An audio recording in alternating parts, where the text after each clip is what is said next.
ce bruit qui m'envahit. Je te cherche, toi, mon Dieu. Je te prie et me confie. Je me tourne vers les cieux. Frères et sœurs, vous vous souvenez de la prophétie? Il y en a beaucoup, hein? Mais il y en a une qui disait que vos fils prophétiseront et vos aînés, vos doyens, auront des songes. Alors, je pense qu'on est pas mal dans les doyens. Est-ce qu'il y en a qui ont eu des songes? Dernièrement? Non? Ben moi, j'en ai eu un. Ouais. Mais ça, lequel, c'est ça?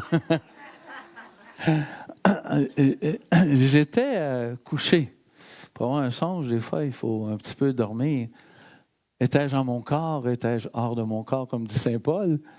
Mais il m'est arrivé quelque chose d'un peu exceptionnel. Je vous le partage en toute simplicité. C'est comme si je partais de moi-même, puis je flottais dans les airs pour me rapprocher du Seigneur. Hey, j'aimais tout ça, rien qu'un peu. Je ne sais pas si vous avez déjà eu ce feeling-là, mais c'était la deuxième fois que ça m'arrivait. Je montais, là, je montais. Et là, c'était trop beau. C'était vraiment beau. Le monde était heureux. Mais en tout cas, moi, je l'étais. Et je me souciais peu des autres, peut-être, dans ce songe-là. Puis, à un moment donné, oups, ça a arrêté net, sec, frette. Pouf, je suis redescendu. Là, le reste, je ne vous le dirai pas. Je l'ai compté à 2-3 personnes, mais je ne veux pas vous le dire à vous autres. C'est trop gênant. Oh! Une fois parti. Une fois parti. On ne va pas le savoir, on veut le voir. Alors, ça m'a fait réfléchir qu'il y a des hommes et des femmes qui, aujourd'hui encore, peuvent avoir des intuitions incroyables à partir d'un moment privilégié dans la nuit. C'est souvent dans le silence et dans la nuit qu'on retrouve des fois des choses très importantes ou des intuitions qui nous font avancer. Parce que là, on est seul. Devant Dieu, on est en communauté puis on est seul. C'est une drôle de patente. Hein? On est seul devant lui. Dernier juge devant Dieu, c'est nous. Puis en même temps, on est en communauté parce qu'on ne veut pas marcher seul en se disant on a toujours raison, il y a juste nous qui comptent. Ben non, on marche avec une communauté qui nous challenge et qui nous redit des choses importantes. Alors Joseph, il s'est retrouvé un peu tout seul. Là. La communauté était disloquée pas mal. Il y a eu tout un challenge devant lui. Hein? Alors, il voulait respecter Marie. Puis en même temps, ils ne cohabitaient pas encore ensemble. Donc, d'où vient cet enfant-là? Il a dû se poser quelques questions. Ça doit être assez spécial dans sa vie. Assez spécial. Alors, il a choisi quelque chose qui fait sa grandeur d'âme. Hein. Il a choisi de protéger Marie jusqu'au bout. Puis quand il y a eu ce songe-là, il a saisi par l'intérieur qu'il y avait une mission. Nous, on n'attendra pas d'avoir des songes pour savoir qu'on a une mission. Juste dans votre cœur, 30 secondes, reformulez votre mission. Prenez 30 secondes. Vous autres aussi à la maison, là, prenez 30 secondes pour reformuler votre mission.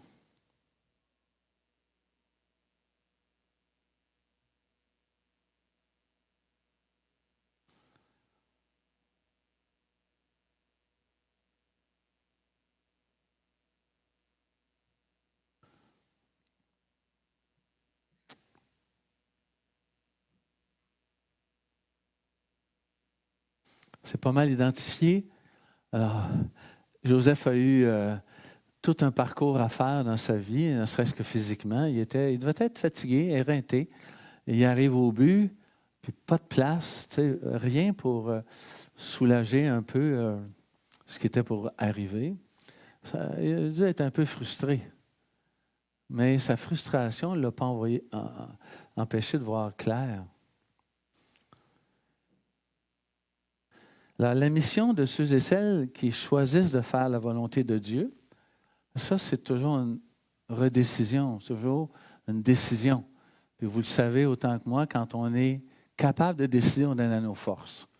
Si on n'arrive pas à décider, bien, c'est la vague qui nous entraîne, c'est les autres qui nous disent un petit peu ce qu'on doit faire. Mais décider, processus de décision, l'objectif, les moyens, le temps à prendre, les choses à considérer qu'on va mettre de côté, puis être en ouverture sur les autres. C'est comme un véritable processus de décision. Alors, qu'est-ce que ça nous dit? Ça nous dit que cette mission-là, ce projet-là, et là, faisons bien attention parce que c'est subtil. Ce n'est pas de faire croire que le Fils de Dieu s'est incarné. On n'a pas la mission de faire croire. En tout cas, je ne pense pas. Je peux me tromper, là. Vous pourriez me critiquer là-dessus, mais je pense que ce n'est pas l'objectif. Mais c'est plutôt d'incarner, par le témoignage de notre vie, ce qui nous est profondément et personnellement en nous. Le partager par toute notre vie. Par toute notre vie. Et comme l'archevêque de Bordeaux disait, Monseigneur Hayette, nous ne sommes pas 2000 ans après Jésus-Christ, mais fort de 2000 ans avec lui. Vous pouvez vous imaginer, toute l'expérience depuis 2000 ans du christianisme, c'est pas bête, cela. Là.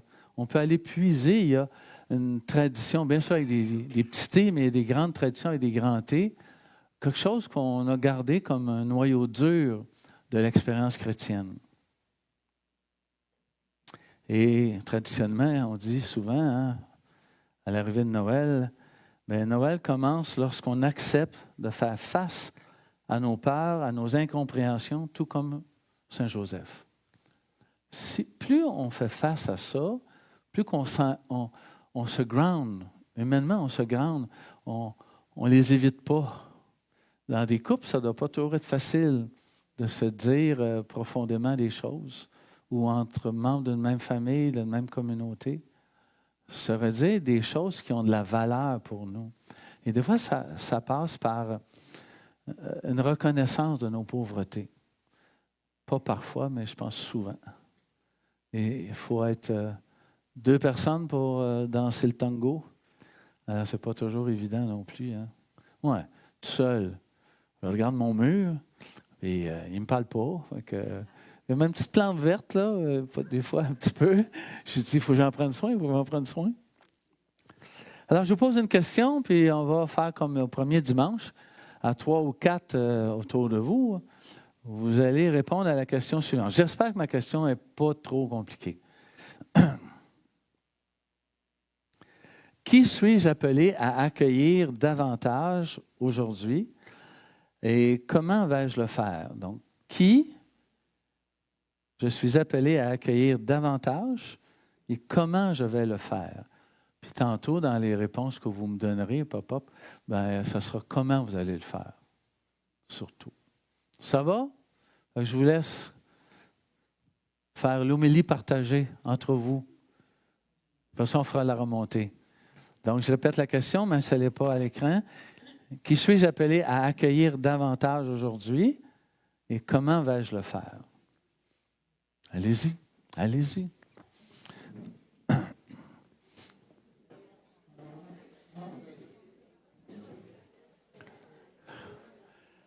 Alors, on devra avoir 2 personnes avec 2 micros. Est-ce qu'on a le deuxième micro?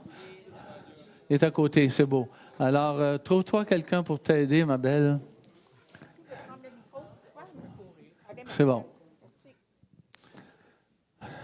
Je pense que Vous auriez été parti pour plus de temps que ça encore? C'est bon? Ça manque, OK. Oui. Dans notre groupe, on a regardé ça sur deux aspects. Le premier, c'est l'accueil des personnes qu'on rencontre ou que des gens qui ont des différences ou qu'on ne connaît pas. Et on s'est dit que c'était important d'avoir d'ouverture, de chercher à les connaître ou parce que justement, ça nous permet de justement mieux les connaître et de mieux les accepter. Et l'autre volet, c'était l'accueil des événements. Il arrive d'un fois des événements dans notre vie qui nous perturbent, et on a des choix, soit qu'on se rebute, soit qu'on monte d'ouverture pour les accueillir, pour s'adapter, etc., etc. Donc, la réalité de Saint-Joseph, elle est commune à tout le monde. Les événements qui nous bousculent, les événements inattendus, puis des personnes aussi qui sont sur notre chemin puis à qui on peut ouvrir la porte. Et ça, nous autres, les Québécois, collectivement, c'est avec les Autochtones. Hein? Ça dit qu'on les a mis de côté, nos frères autochtones. Alors, on a quelque chose à réparer là, me semble-t-il. Me semble-t-il. On continue? On lève la main?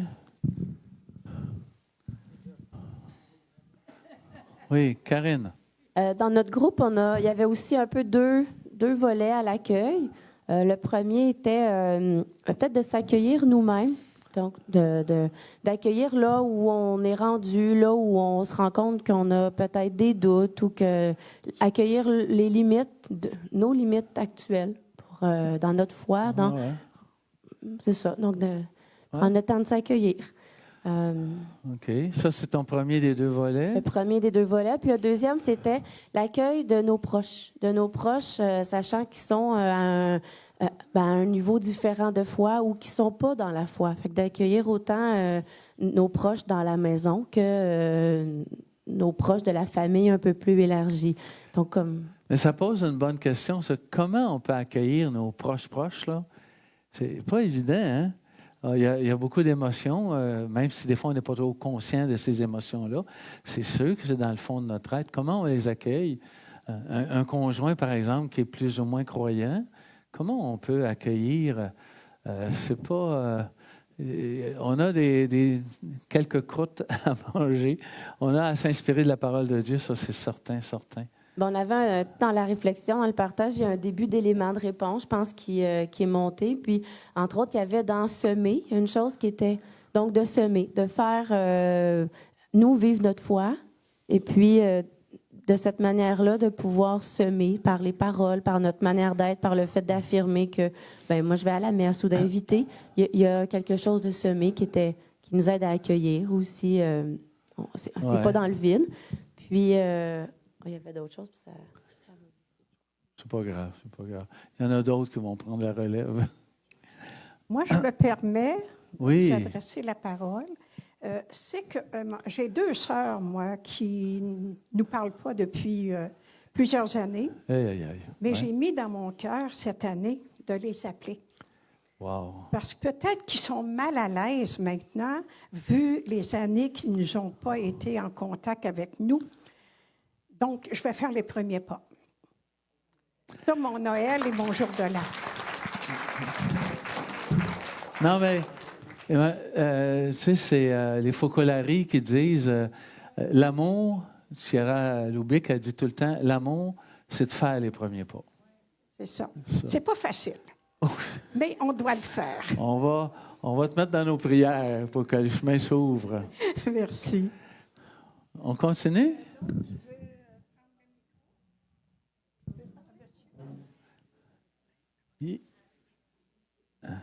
Non? Oui? Oui. Parlez fort. Oui, nous avions dit l'autre personne devrait accueillir sa sœur pour son anniversaire aujourd'hui, mais malheureusement, elle est tombée malade et ils ont reporté, ils ont renvoyé. Oui. Et l'autre personne devrait accueillir, le couple devrait accueillir sa famille qui vient de l'étranger, pour passer le temps avec eux et ça n'a pas fonctionné. Wow, les plans changent, hein? Oui, ça change. change. Comme Joseph. Alors, ils ont trouvé mieux de se rencontrer dans la famille de la dame, de sa femme. Ils vont passer le temps ensemble. Ah ouais, ben oui. Et l'autre volet aussi devrait accueillir des personnes qui sont dans les besoins, être personnes qui sont dans les besoins, des gens qui vivent seuls, des gens les opprimés, doit les accueillir de quelle manière? Être d'abord attentif, que ce soit sur la route, être attentif. Est-ce que la personne peut être dans les besoins? Qu'est-ce que je vais faire? Je vais l'approcher pour savoir. C'est bon. C'est bon. C'est bon. Océane, tu peux-tu faire un petit témoignage de ce que vous avez fait dernièrement? Vas-y, avec le micro. Parle fort. Okay. Salut. Donc, en fait, il y a quelques temps, on a parti un groupe de jeunes de la paroisse, des jeunes adultes.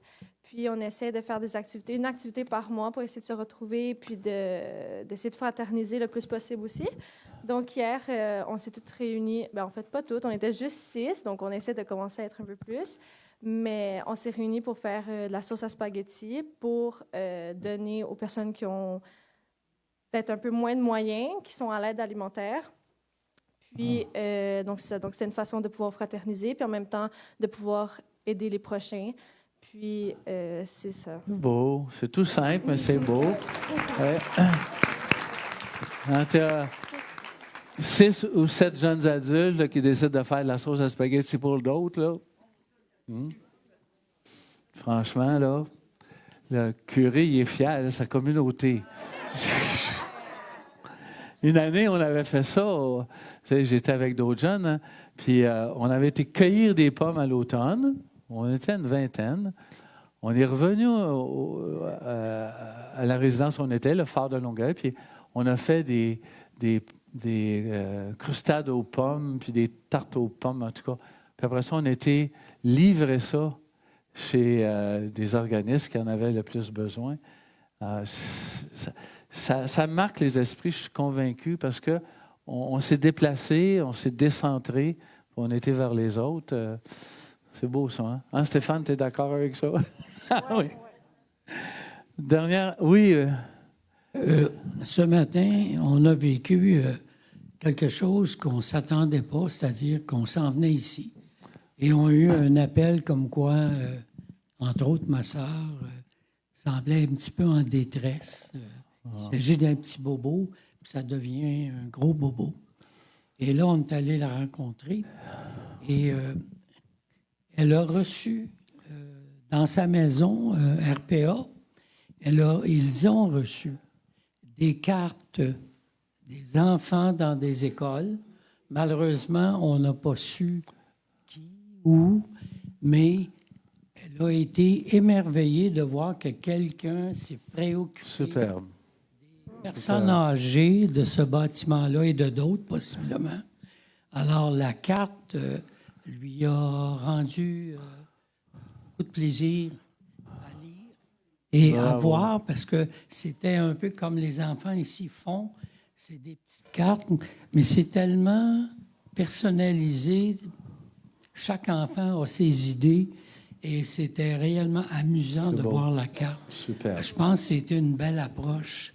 Et si ces jeunes-là continuent dans le même sens, ils vont faire ce que... Développer le sens de l'autre, c'est ça. C'est ça. Et même s'ils ne les connaissent pas. Merci. Je vais juste faire une petite remarque pour faire un suivi à ce que tu dis. Oui, on peut applaudir. Il y a quelques années, premièrement, est-ce qu'il y en a qui ont été à Jérusalem? Levez donc la main. Quelques-uns. 1, 2, 3, 4, 5, 6. C'est quelque chose, Jérusalem. Hein? On retombe dans nos racines. Puis, est-ce que vous vous souvenez du côté, le mur de l'Ouest, là, où on va faire les prières, où les gens sont comme ça, en faisant la prière?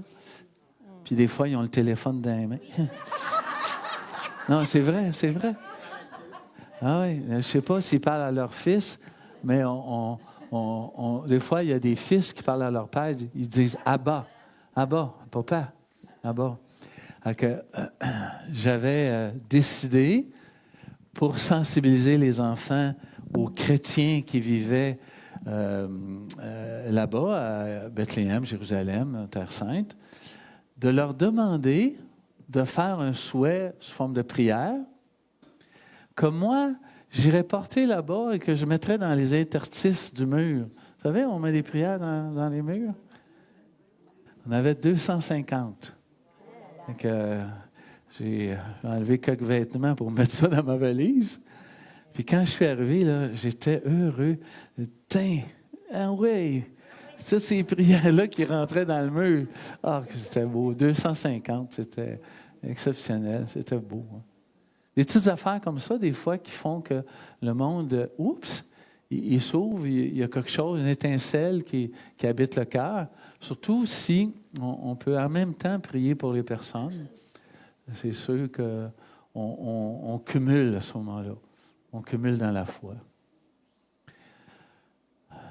À la maison, qu'est-ce qu'il y en est? Vous pourrez pas me le dire, c'est ça. J'espère que vous avez réfléchi et que vous voyez des choses qui sont importantes pour vous. Qui suis-je appelé à accueillir davantage aujourd'hui, en ce moment? Et comment vais-je le faire? Je termine par la phrase de Mère Teresa, que vous connaissez toutes. Hein? Beaucoup parlent aux pauvres. Beaucoup parlent des pauvres, mais peu parlent aux pauvres. Hein? C'est bon, c'est bon.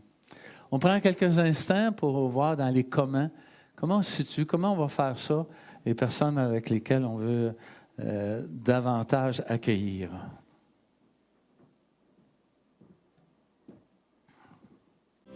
Chaque jour, je veux entendre ta voix et que ma vie soit pour toi, tout comme un parfum d'amour.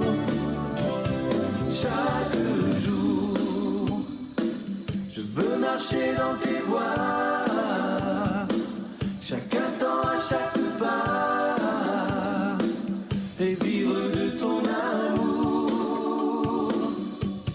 Et chaque jour, je veux entendre ta voix et que ma vie soit pour toi, tout comme un parfum d'amour que je répands chaque jour. Je veux marcher dans tes voies,